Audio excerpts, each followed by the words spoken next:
Muy bien, hermanos, pues vamos a comenzar el estudio en esta tarde en el libro de Apocalipsis, en el capítulo 14.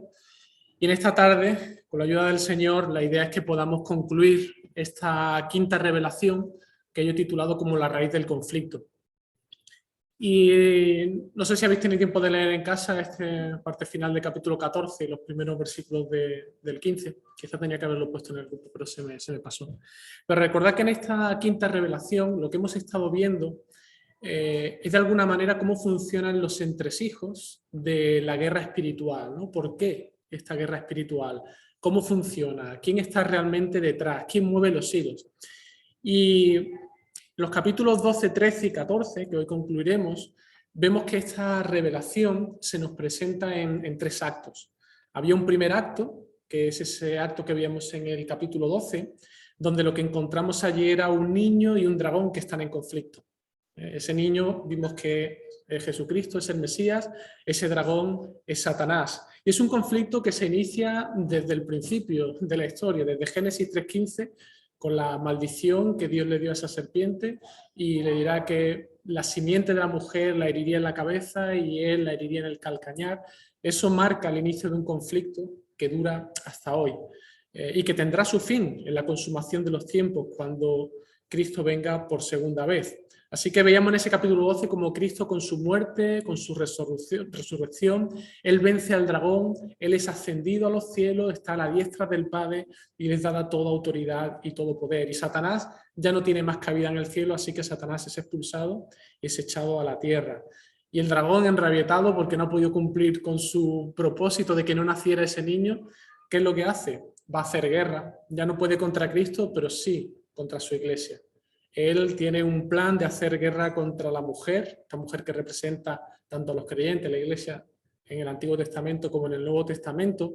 Él va a hacer guerra contra esta mujer y contra su descendencia. Ese es el primer acto que nos presenta esta revelación número 5. El segundo acto está conectado con este primer acto porque el segundo acto va a ser el desarrollo de ese conflicto, de esa guerra espiritual a lo largo de estos últimos tiempos, desde la primera venida de Cristo hasta su segunda venida. Así que en el capítulo 13 lo que estuvimos viendo es como Juan nos describía la estrategia que usa el dragón, la estrategia de Satanás para combatir a la iglesia. Y él nos enseñaba algo interesante, y es que Satanás no actúa solo. Él actúa usando a sus aliados humanos. Y allí que encontrábamos que Juan nos describía a estos aliados de Satanás como dos bestias. Una bestia que subía del mar, la primera bestia, que son los gobiernos impíos, que son usados por Satanás como su brazo armado para combatir contra la iglesia.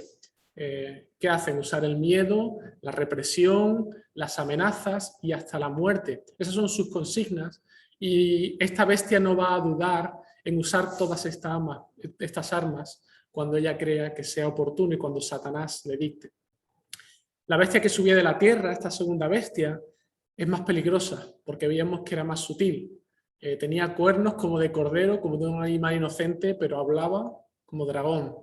Interesante, ¿no? Parece un cordero, pero habla como dragón, habla como Satanás. Son las falsas religiones, las falsas filosofías del mundo que pretenden implantar un modelo de pensamiento, una manera de pensar que es contraria completamente a Dios y que sobre todo trata de poner al hombre como centro. Vimos esa marca de la bestia, 666. El número 6 es de hombre, la autoexaltación del hombre por encima de todo. Una marca que vimos que no era física, ¿no? Mucha gente habla acerca de un microchip, que si una cuenta de número de tarjeta de crédito. No es una marca física, Apocalipsis usa un lenguaje simbólico. Es una marca que no se puede percibir físicamente, pero es una marca que es patente, porque las que lo llevan, la llevan en sus frentes. Entonces, referencia a la manera de pensar, la filosofía de las personas que tienen esta marca, piensan como Satanás, piensan de una manera rebelde hacia Dios. Y viven, esa marca también está en su mano derecha, así que también lo vemos patente en su estilo de vida, no solamente cómo piensan, sino también cómo viven, se conforman al pensamiento de Satanás, al de la bestia, que ponen al centro, por encima de todo, un rechazo a la autoridad de Dios y ponerse al hombre por encima de todo. Y hay de aquel que no pase por el aro de esa marca de la bestia, porque veíamos que lo va a tener difícil, le van a esperar dificultades en este mundo. No podrán comprar ni vender. Si no piensas como el mundo, si no actúas como el mundo, se te cerrarán muchas puertas. Y luego el tercer acto, es ese acto que vimos a partir del capítulo 14 y que hoy concluiremos, es el desenlace de este conflicto. El primer acto nos ha presentado a los actores, el segundo acto nos ha presentado el desarrollo de esta guerra espiritual en estos últimos tiempos, y el tercer acto que empezamos a ver la semana anterior a la pasada es el desenlace de este conflicto. El capítulo 14 y parte del 15 lo que nos presentaba son una serie de cuadros donde se nos describen este desenlace de los últimos tiempos y que además creo que nos llenaban de ánimo. Ya habíamos visto el desarrollo de esa guerra espiritual, la iglesia es perseguida, vamos a sufrir persecución, el Señor ha determinado que pasemos por este desierto, pero Él ha prometido estar con nosotros, así que eso debe llenarnos de ánimo porque sabemos que estamos en las manos del Señor, o sea que suframos, sabemos que seamos perseguidos, Él tiene un propósito con todo eso para su iglesia. Pero fijaos, este desenlace del conflicto también son palabras de ánimo del Señor, porque el primer cuadro que veíamos en este desenlace del conflicto era un cuadro donde teníamos como actor principal y protagonista a Cristo, el Cordero, que estaba sobre el monte Sión. Recordad, es una visión simbólica, pero que nos habla de esa gloria del destino de los hijos de Dios. Nuestro destino está en morar con Cristo, estar en su presencia. Eso es lo que significaba Sión, es el lugar de refugio, el lugar de la presencia de Dios. Todos aquellos que han resistido a la bestia y que han experimentado la oposición y las amenazas del mundo, aquellos que se han mantenido fieles al Señor, ellos en aquel día final van a estar en la presencia de Cristo, van a estar en el monte Sión disfrutando de la presencia del Cordero. Y allí veíamos en este cuadro precioso que esta multitud está disfrutando. Esta multitud no estaría aburrida, ellos están gozando de la presencia del Señor, disfrutando de la gloria de Cristo, de su presencia, y están exultantes, están glorificando al Señor, cantándole al Señor y disfrutando con Él para siempre. Ese era el primer cuadro que veíamos en los versículos del 1 al 5.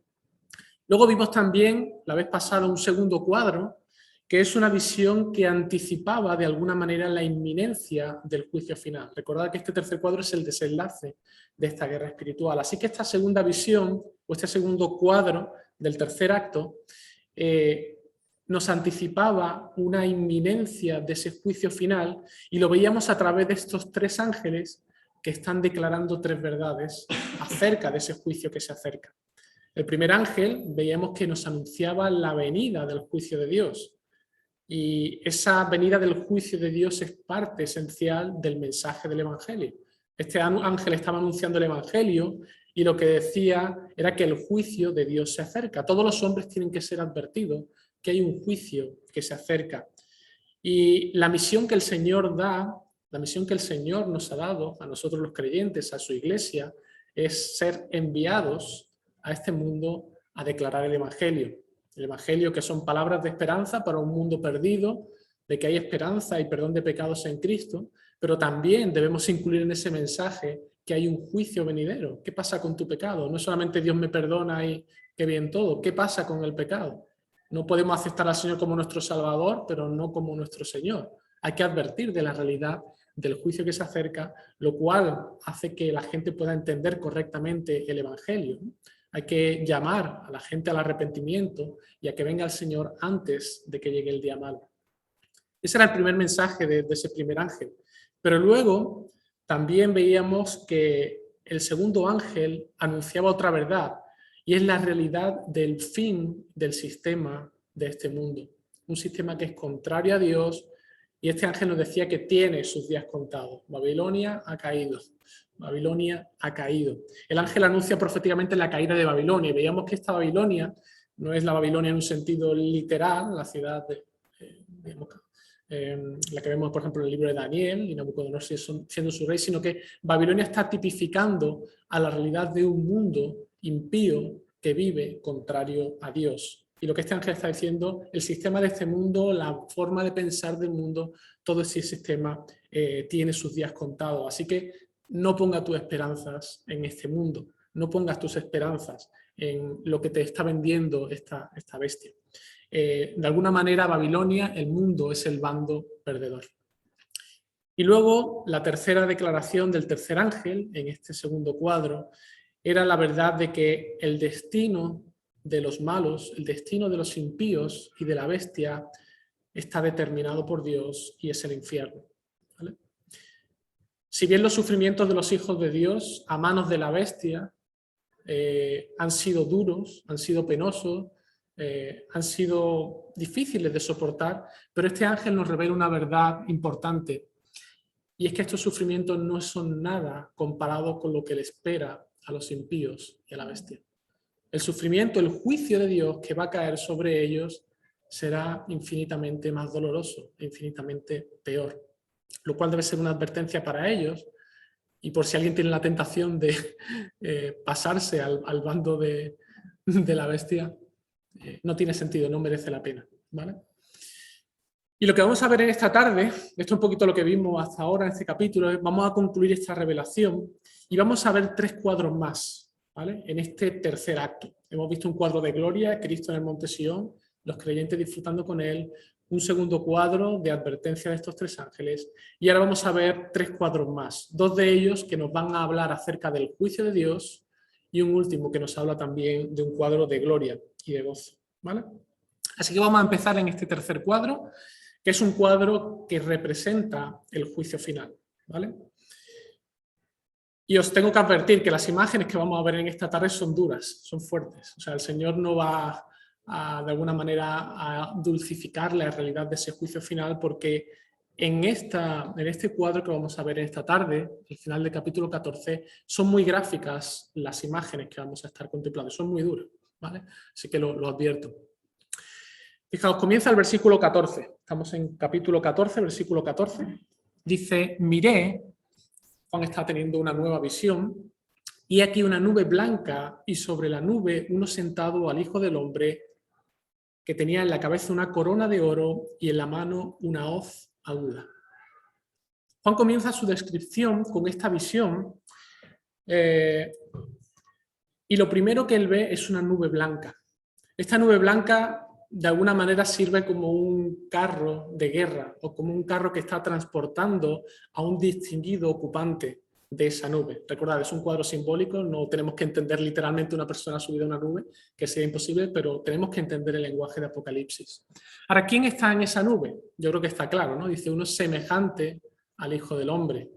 Es Jesucristo. Jesucristo se refiere a sí mismo como el Hijo del Hombre. Creo que dice semejante porque tenemos que recordar que lo que Juan ve es una visión, no es literalmente a Jesús, sino una visión donde estas imágenes son representativas de una verdad teológica y espiritual.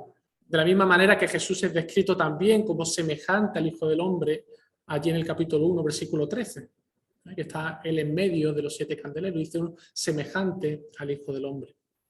Ahora, interesante cómo encontramos en otros textos de la Escritura también la referencia a una nube, ¿no? ¿Por qué Jesús va montado en una nube? Fijaos qué interesante. Si nos vamos al Antiguo Testamento, cuando Salomón lleva el arca y todos los utensilios del tabernáculo son llevados al templo, allí en Primera de Reyes 8, 10 al 11 nos dice que cuando los sacerdotes salieron del santuario, la nube llenó la casa de Jehová. Y los sacerdotes no pudieron permanecer para ministrar por causa de la nube, porque la gloria de Jehová había llenado la casa de Jehová.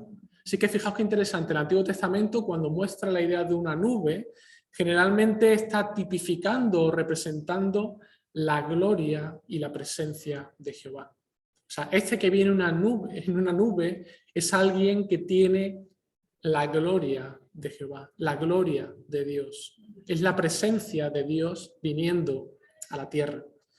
Por ejemplo, si os acordáis también el monte de la transfiguración, que ocurrió allí con Cristo, ¿verdad? Dice que mientras allí aún hablaban, de repente, Pedro, Juan y Jacobo, que estaban con Jesús, dice, una nube de luz los cubrió y una voz desde la nube que decía, este es mi hijo amado en que tengo complacencia a él oír. De nuevo, una gloria que es representada a través de esa nube de luz. Y de hecho Jesús mismo nos habló de esta manera. Fijaos, allí en Mateo 24, cuando él está despidiéndose prácticamente de sus discípulos, dice, entonces aparecerá la señal del Hijo del Hombre en el cielo. Esto está en el contexto de cuando él habla de los últimos tiempos, del fin, porque los discípulos le habían preguntado a Jesús. Entonces él, explicando acerca del fin de los tiempos, dice, entonces aparecerá la señal del Hijo del Hombre en el cielo y entonces lamentarán todas las tribus de la tierra y verán al Hijo del Hombre viniendo sobre las nubes del cielo con poder y con gloria. De nuevo, fijaos que la imagen de Apocalipsis encaja perfectamente con la propia descripción que Jesús hace en cuanto a su venida. Con lo cual yo creo que está claro que este capítulo 14, la parte final, nos está hablando acerca de ese evento, la segunda venida del Señor, que viene a traer juicio sobre la tierra. O bueno, no voy a entrar en más detalle, pero recordáis también, por ejemplo, en Hechos, ¿no? Cuando Jesús asciende a los cielos, allí dice, y habiendo dicho estas cosas, viéndolo ellos, fue alzado y le recibió una nube que le ocultó de sus ojos, y estando ellos con los ojos puestos en el cielo, entre tanto que él se iba, aquí que se pusieron junto a ellos dos varones con vestiduras blancas, los cuales también le dijeron, varones galileos, ¿por qué miráis al cielo? Este mismo Jesús que ha sido tomado de vosotros al cielo, así vendrá como lo habéis visto ir al cielo. Él se va, una nube le oculta y él va a venir también en una nube. Así que esta nube, en términos hebreos, creo que representa lo que se suele nombrar como la Shekinah, es decir, es la presencia de Dios. Y todas estas referencias nos confirman que lo que estamos viendo aquí en este episodio que nos revela Juan es sin duda el advenimiento de Jesús con toda su gloria a este mundo.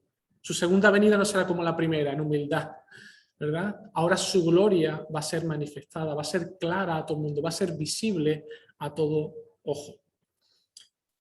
Ahora, fijaos cómo va vestido Jesús en esta nube. Dice que en su cabeza hay una corona de oro, ¿verdad? En griego es muy interesante porque hay dos palabras que hacen referencia a corona. Hay una palabra que es diadema y otra palabra que es estefanos, ¿vale? Diadema normalmente se usa para describir la corona que llevan los reyes y gobernantes de la tierra. Sin embargo, la palabra que usa Juan aquí para referirse a corona es estefanos, que se usa en referencia a una corona de victoria. Semejante a la corona de victoria que alguien ganaba en los Juegos Olímpicos en la antigüedad, en los Juegos Olímpicos de la antigua Grecia, ¿no? Hoy en día es verdad que no se le da una corona, ¿no? Se le da una medalla, ¿no? Una medalla de oro, plata y bronce al que gana, pero en el contexto de Juan y pensando a quienes fue escrito, esta idea de corona tiene la idea de victoria, ¿no? Esa corona que se le da al que vence la carrera, como en unos Juegos Olímpicos. Y esa es la corona que lleva Cristo cuando viene a esta tierra. Él ha sido coronado por Dios porque él ha ganado la victoria. A él le ha sido dada autoridad y poder porque él venció en la cruz. Él es digno. ¿Y qué lleva Jesús en su mano? No solamente lleva una corona en su cabeza, sino que dice que en su mano lleva una hoz aguda. Es decir, es una hoz afilada, dispuesta para ser usada, para segar el campo. Sabéis que la hoz es una herramienta del campo que se usa para la siega. La siega para cortar los tallos de la hierba o de la mies. Cuando el cereal ya está maduro, pues los hombres cogen esa hoz, cortan el tallo, ¿no? Cortan la paja y de esa manera es recolectado el grano, ¿vale? ¿Y cuál es el uso de la hoz en esta visión? ¿Qué es lo que hace Jesús con la hoz en esta visión? Pues eso es lo que nos relata el siguiente versículo, versículo 15. Nos dice aquí que del templo está Jesús en una nube, lleva una corona, una hoz en su mano, y Juan sigue relatando que de repente del templo salió otro ángel clamando a gran voz al que estaba sentado sobre la nube. Mete tu hoz y siega, porque la hora de segar ha llegado, pues la mies de la tierra está madura. Jesús usa esta hoz para segar. Esa es la idea que aquí nos está dando Juan. Ahora, ¿qué significa eso de segar? ¿Recordáis algún otro pasaje donde se hable acerca de segar? ¿Os suena? Justamente. Esta imagen es usada por Jesús mismo también cuando él enseñaba en las parábolas acerca del reino de los cielos. Y la parábola del trigo y la cizaña nos ejemplifica, y el Señor nos ilustra con esto, qué significa esto de segar. Afortunadamente el Señor nos explicó a los discípulos y a nosotros el significado de la parábola del trigo y la cizaña. Sabéis que esta parábola acerca de un hombre que sembró en su campo, sembró trigo y después viene y el trigo crece junto con la cizaña y luego sus siervos le dicen, bueno, cortamos la cizaña y dice, bueno, esperaos a que esté madura para poder distinguir bien el trigo de la cizaña. Y cuando Jesús explica el significado de esta parábola, fijaos lo que dice, qué significa esto de segar, porque tiene mucho que ver con esa siega que estamos viendo en Apocalipsis 14. Dice, entonces despedida la gente, entró Jesús en la casa y acercándose a él sus discípulos le dijeron, explícanos la parábola de la cizaña del campo. Respondiendo él les dijo, el que siembra la buena semilla es el Hijo del Hombre. El campo es el mundo. La buena semilla son los hijos del reino y la cizaña son los hijos del malo. El enemigo que la sembró es el diablo. La siega es el fin del mundo. Y los segadores son los ángeles. De manera que como se arranca la cizaña y se quema en el fuego, así será en el fin de este siglo. Enviará al Hijo del Hombre a sus ángeles y recogerán de su reino a todos los que sirven de tropiezo y a los que hacen iniquidad y los echará en el horno de fuego y allí será el lloro y el crujir de dientes. Entonces los justos resplandecerán como el sol en el reino de su Padre. El que tiene oídos para oír, oiga. Qué interesante cómo Jesús explica esta parábola y lo que vamos a estar viendo ahora en el capítulo 14 de Apocalipsis es la imagen viva de lo que Jesús enseñó acerca de qué ocurriría en el fin del siglo, en ese juicio final. Creo que esta imagen está clara, ¿verdad? Nos está quizás revelando con más nivel de detalle el día del juicio final. Eso es lo que nos está revelando este cuadro de Apocalipsis 14. En aquel día, Jesucristo se presentará no como en su primera venida en forma humilde, sino con toda su gloria, con todo su poder, viniendo para juzgar al mundo. Es interesante ver que la visión que nos presenta Juan del juicio final usa dos tipos de imágenes. Usa una primera imagen, si os fijáis, de los versículos 15 al 17, que es en relación a, no sé si lo podéis ver ahí, las palabras que usan es segar, es una imagen que tiene que ver con la mies. Cuando se recoge, por ejemplo, el trigo o el cereal, es la siega de la mies. Sin embargo, si os fijáis, los versículos 18 al 20 está describiendo el mismo evento del juicio final y, sin embargo, en esos versículos la imagen que usa ya no es la de la mies, es la de la vendimia. ¿Fijáis? Se usa las uvas maduras que son recogidas y echadas al lagar. O sea, está usando dos tipos de imágenes distintas. ¿Por qué? ¿Por qué aquí Juan en esta visión usa dos tipos de imágenes para referirse a este evento del juicio final? Bueno, antes de verlo, os quiero decir que Jesús no solamente usa la imagen de la parábola del trigo y la cizaña, sino que también Jesús en otras parábolas usa también imágenes acerca de la viña. Por ejemplo, la parábola de los labradores malvados. ¿Os acordáis? En esta parábola ya no es un campo de cereal, sino que es un viñedo. Y creo que Juan en esta visión está mezclando ambas imágenes, solo que en el caso de la viña, fijaos que las uvas malas son echadas en el lagar de la ira de Dios. Así que, ¿cómo será esta siega del juicio final? ¿Qué nos está enseñando esta visión de Apocalipsis acerca de cómo será ese día del juicio final? Pues fijaos, esa siega nos dice por un lado que no la hará Jesucristo solo, sino que Él va a ser ayudado por sus ángeles. Se menciona al menos 3 ángeles en estos versículos del 15 al 18. Versículo 15, y del templo salió otro ángel, el que da el aviso. Versículo 17, salió otro ángel del templo que está en el cielo, otro que siega también la tierra. Y si salió del altar otro ángel. Este tercer ángel es el que vendimia la tierra. Así que fijaos qué interesante como los ángeles ayudando al Señor en ese día del juicio final encaja perfectamente con la enseñanza que Dios, el Señor, nos hace en la parábola del trigo y la cizaña, donde dice que Él enviará a sus ángeles en aquel día para segar. Pero hay algo que quizás pueda sorprendernos, y es cómo que estos ángeles, o por lo menos este primer ángel, parece que están dando órdenes a Jesucristo. No sé si os habéis dado cuenta a la hora de leer, ¿no? Parece que sale el ángel y dice al Señor, mete la hoz, ¿no? ¿No parece que se están quizás excediendo en su autoridad? Hay algunos que llegan a decir quizás esta imagen de alguien semejante al Hijo del Hombre no es Jesucristo, debe ser algún otro ángel. Hay algunos que llegan a ese punto. Pero fijaos, ¿Quién es este ángel como para dar órdenes al Señor Jesucristo? Quizás la impresión que te pueda dar a primera vista, pero lo que tenemos que entender es de dónde sale este ángel.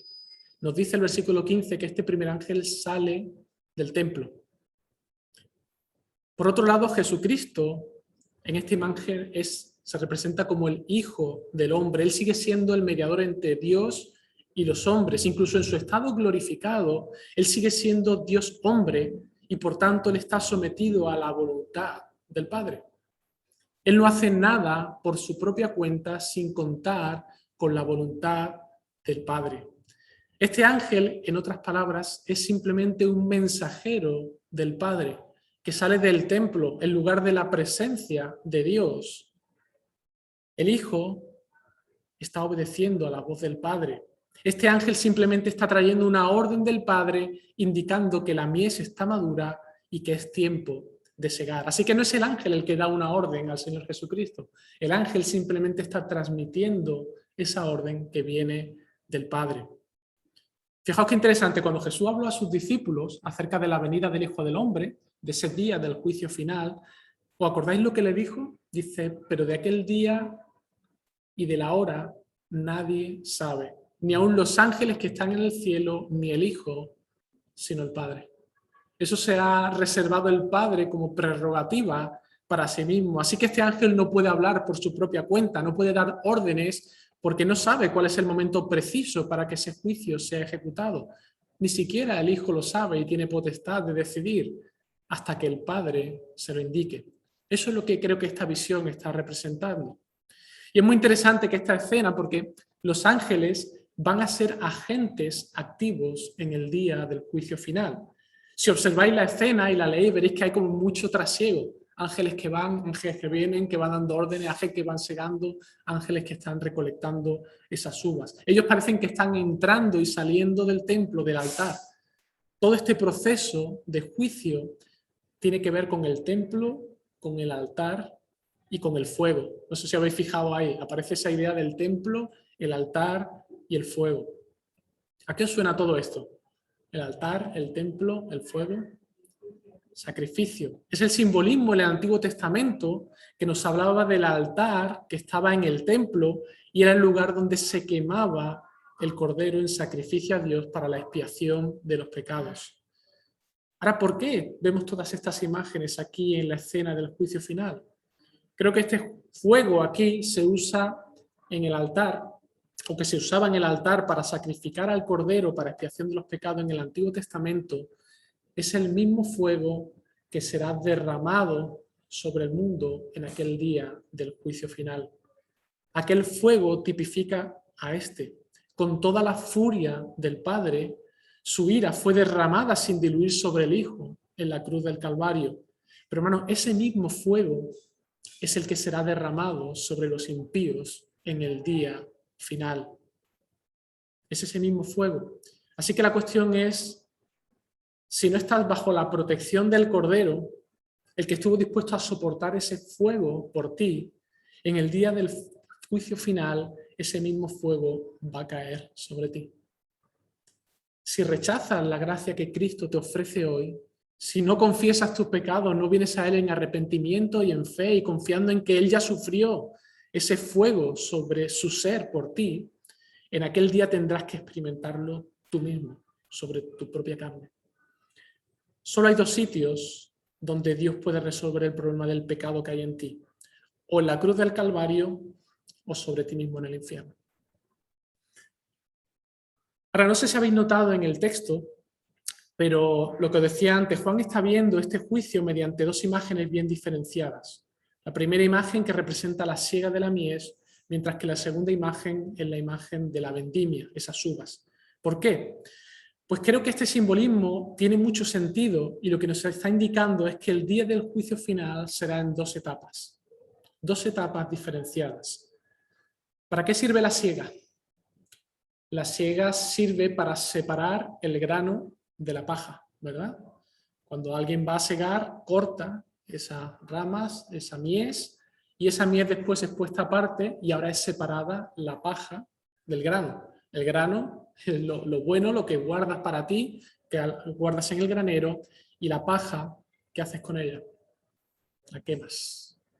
Quemas la paja. Así que la primera imagen que nos muestra la siega está representando esa primera fase del juicio de Dios donde los creyentes van a ser separados de los incrédulos. Habrá una separación de los hijos de Dios, los que están sellados con ese sello de protección, de aquellos que no tienen ese sello, aquellos que tienen el sello de la bestia, la marca de la bestia. Y ese es el propósito de esta siega. De hecho, fijaos que esto nos lo enseña Jesús en el Evangelio, Mateo 25, 31-33, dice, cuando el Hijo del Hombre venga en su gloria, Jesús habló bastante de cuándo él iba a venir por segunda vez, ¿verdad? Dice, cuando él venga en su gloria y todos sus santos ángeles con él, de nuevo nos vuelve a dar información de que los ángeles van a acompañar a Jesús para ejecutar este juicio, entonces se sentará en su trono de gloria y serán reunidas delante de él todas las naciones y apartará los unos de los otros, como aparta el pastor las ovejas de los cabritos, y pondrá a las ovejas a su derecha y a los cabritos a su izquierda. Así que fijaos, esta primera fase del juicio final tiene que ver con la separación de los hijos de Dios de los impíos. Y luego hay una segunda etapa. Esa segunda etapa es la que Juan nos relata aquí como esa vendimia. Y fijaos que en esta vendimia las uvas maduras están representando a los impíos sobre los cuales caerá todo el peso de la ira de Dios. Uvas aplastadas en el lagar de la ira de Dios. Fijaos que en la vendimia no se separan unas uvas de otras, no es la imagen que está usando. Está usando la imagen de unas uvas que son maduras y todas esas uvas van a ser aplastadas en el lagar de la ira de Dios. ¿Y cuál será el alcance de este juicio? ¿Hay alguien que podrá escapar de este juicio? Fijaos lo que nos dice el versículo 20. Dice, y fue pisado el lagar fuera de la ciudad, y del lagar salió sangre hasta los frenos de los caballos por 1600 estadios. Es dura esta imagen. Yo cuando lo leía, es una imagen cruda, es una imagen dura. El lagar está fuera de la ciudad. No tenemos tiempo de ver toda la referencia, pero es muy interesante porque fuera de la ciudad es el lugar donde los impuros debían quedarse en el Antiguo Testamento. Era el lugar de los malditos. Era el lugar donde se ejecutaba el juicio. De hecho, Esteban, por ejemplo, fue apedreado fuera de la ciudad. Este lagar fuera de la ciudad es el símbolo del juicio de Dios sobre los impíos, el lugar de la maldición de donde van a sufrir el castigo y toda la ira de Dios.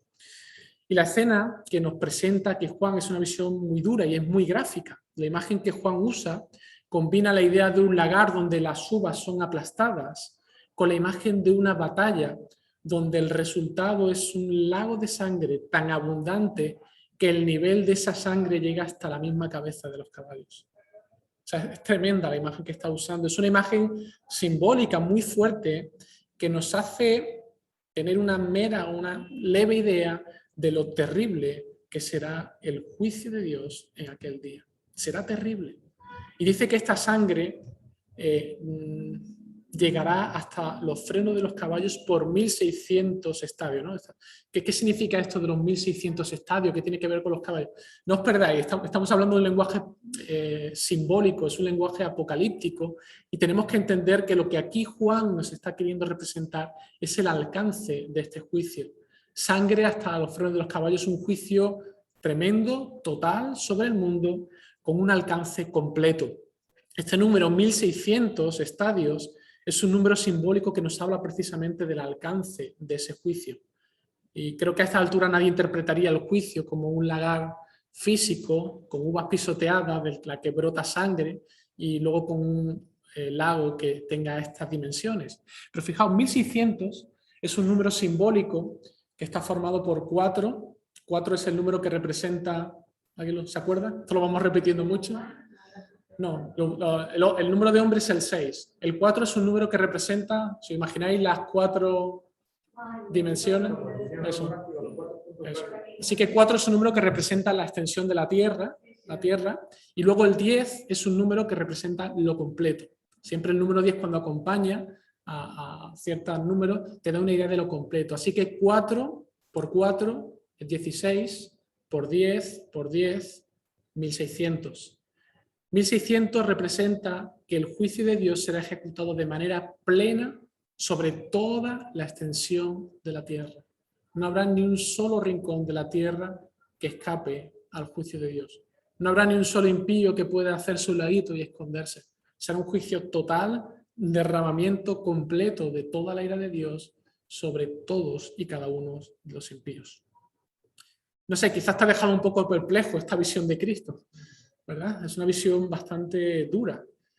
Pero piensa por un momento, el que nos va a juzgar a nosotros y al mundo es el mismo cuyo pecho late un corazón de amor verdadero y puro.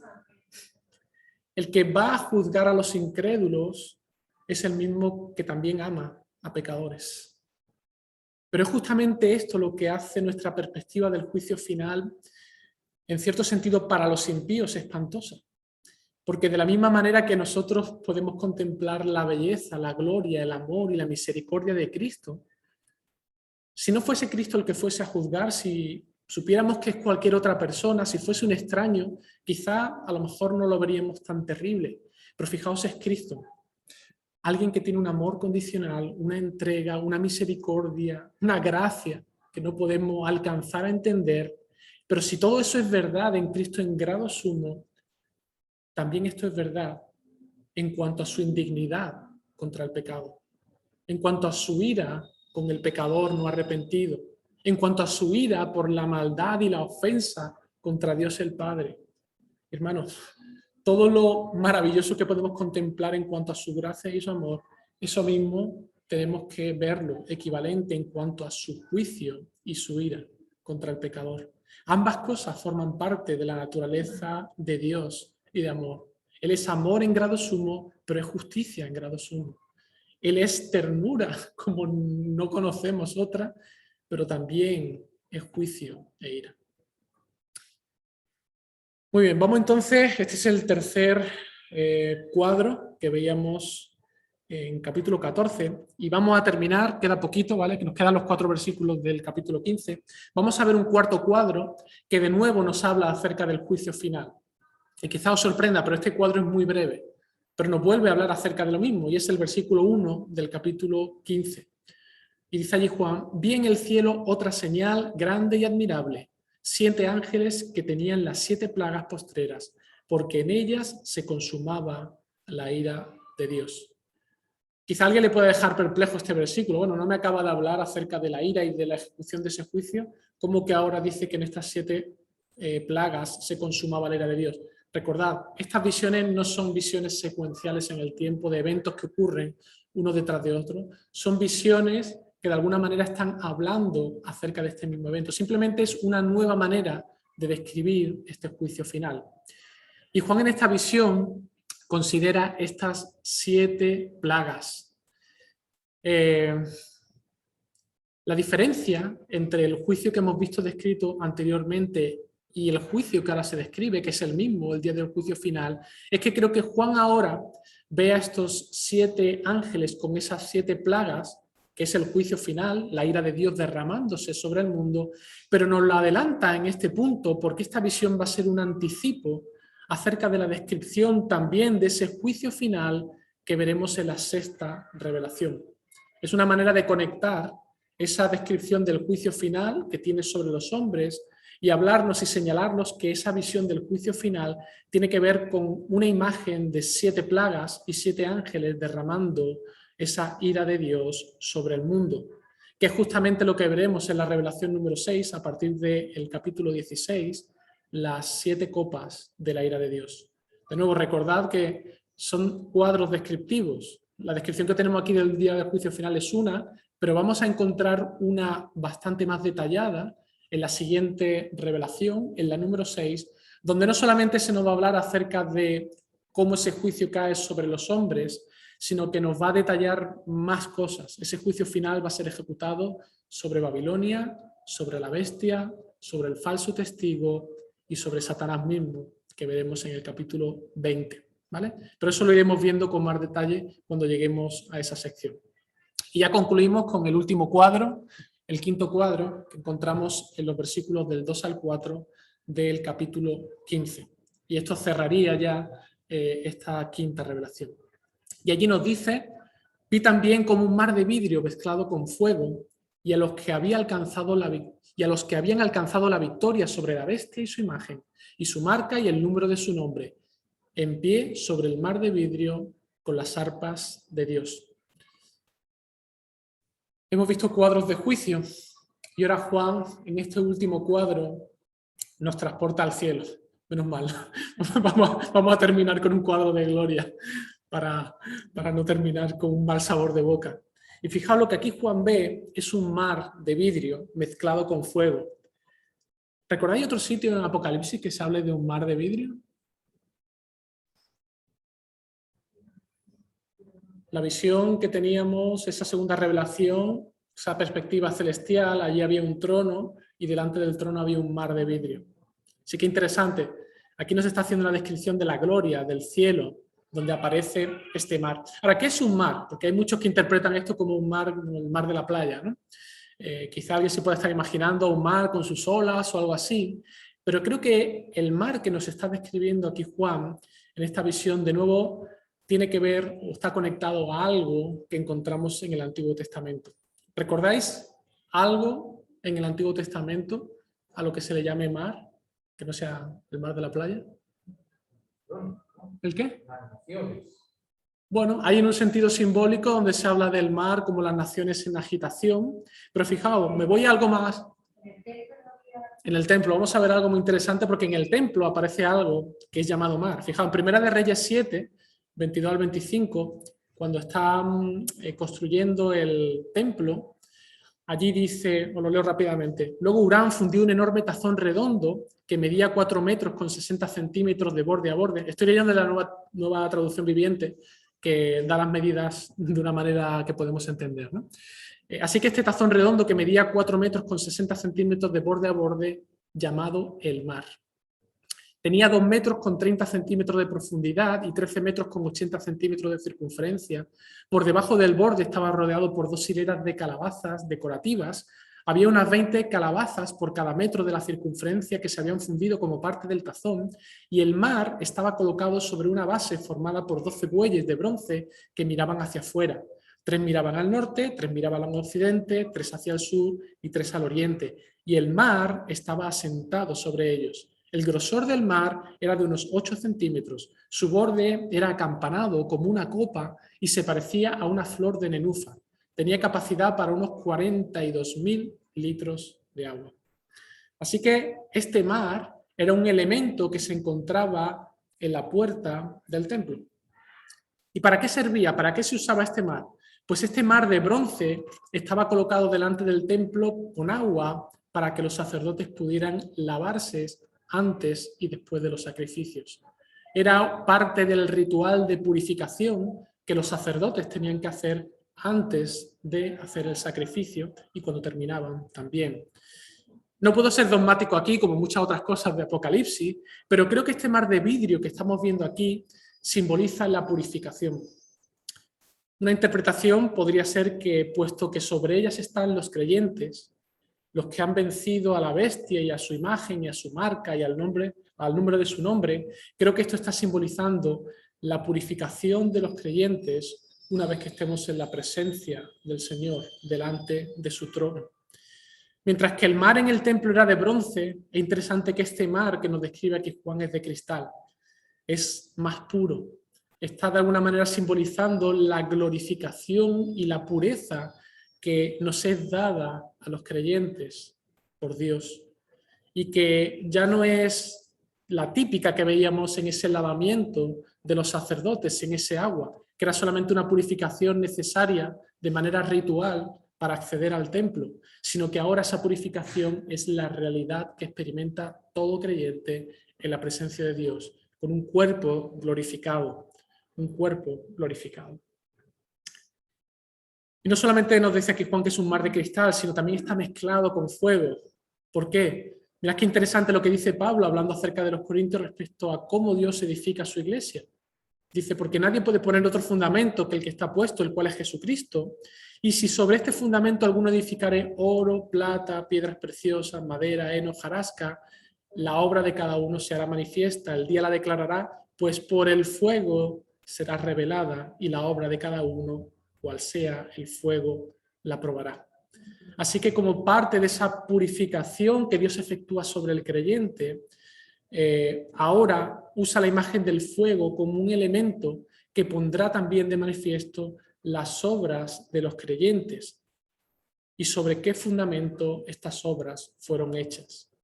Si ese fundamento fue sobre la base de Cristo, el Señor va a premiar a sus hijos, ¿no? Como dice también en Efesios, ¿no? Fuimos creados también para buenas obras, ¿no? Las cuales Dios preparó de antemano para que anduviésemos en ellas, ¿no? Así que esta podría ser una interpretación, y una segunda interpretación podría ser también que este mar de vidrio mezclado con fuego representa la pureza de Dios y su juicio sobre este mundo. Los creyentes de alguna manera en la presencia de Dios, una vez que han sido apartados y llevados a su presencia, ahora están siendo testigos de ese juicio de Dios. Y por eso, viendo ese juicio, claman a gran voz en el versículo 4, porque tus juicios se han manifestado. Eso es lo que los creyentes en esta escena están gritando. Así que la pureza y la santidad de Dios demandan el juicio contra todo pecado y el mal en el mundo. Como por ejemplo Pedro también nos habla acerca del juicio final, ¿no? Dice allí en 2 de Pedro 3, 5 al 7. Estos ignoran voluntariamente que el tiempo antiguo fueron hechos por la palabra de Dios los cielos y también la tierra, que proviene del agua y por el agua subsiste, por lo cual el mundo de entonces pereció anegado en agua. Esto es la idea de ese juicio que Dios ejecutó en el diluvio, ¿vale? Por lo cual el mundo de entonces pereció anegado en agua. Pero los cielos y la tierra que existen ahora están reservados por la misma palabra, guardados para el fuego en el día del juicio y de la perdición de los hombres impíos.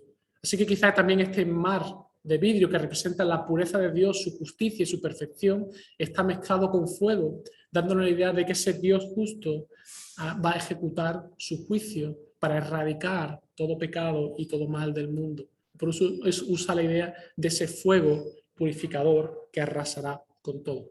En cualquier caso, sea una u otra, incluso no sería descartable que ambas fuesen también ciertas, ¿no? Ahora fijaos, ¿qué hacen estos creyentes en la presencia de Dios? El versículo 2 ya nos da una pista. Dice que tienen arpas en sus manos, ¿vale? De nuevo, no lo interpretéis como algo literal, no es que los creyentes van a estar ahí con sus arpitas y unas alas, ¿no?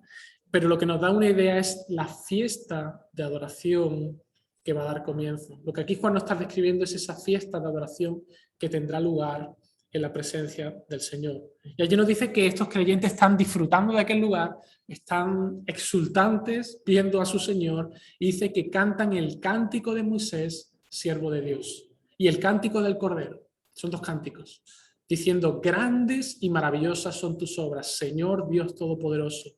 Justos y verdaderos son tus caminos, Rey de los santos. ¿Quién no te temerá, oh Señor, y glorificará tu nombre? Pues solo tú eres santo, por lo cual todas las naciones vendrán y te adorarán, porque tus juicios se han manifestado. Interesante, los creyentes están alabando a Dios, están cantando. Ahora, ¿por qué el cántico de Moisés? ¿Por qué dice que están cantando el cántico de Moisés? ¿Alguien se acuerda por qué Moisés cantó y cuándo cantó?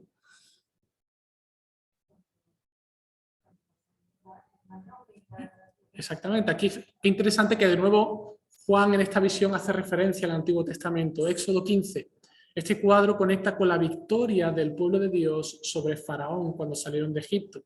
¿Recordáis? Israel sale de Egipto, Dios los libera después de las 10 plagas. Faraón, cuando ya el pueblo se ha marchado y está camino al desierto, a la tierra prometida, Faraón se arrepiente y va tras ellos. Es tiempo de angustia, ellos están caminando por el desierto y hay aflicción, persecución, miedo, y de alguna manera Dios parece haber colocado a Israel en el peor sitio posible, en un lugar sin salida, en Pihahirot. A un lado estaba Migdol y al otro lado el Mar Rojo. No hay salida, no hay escapatoria, y Faraón viene con toda su caballería a destrozar al pueblo de Israel.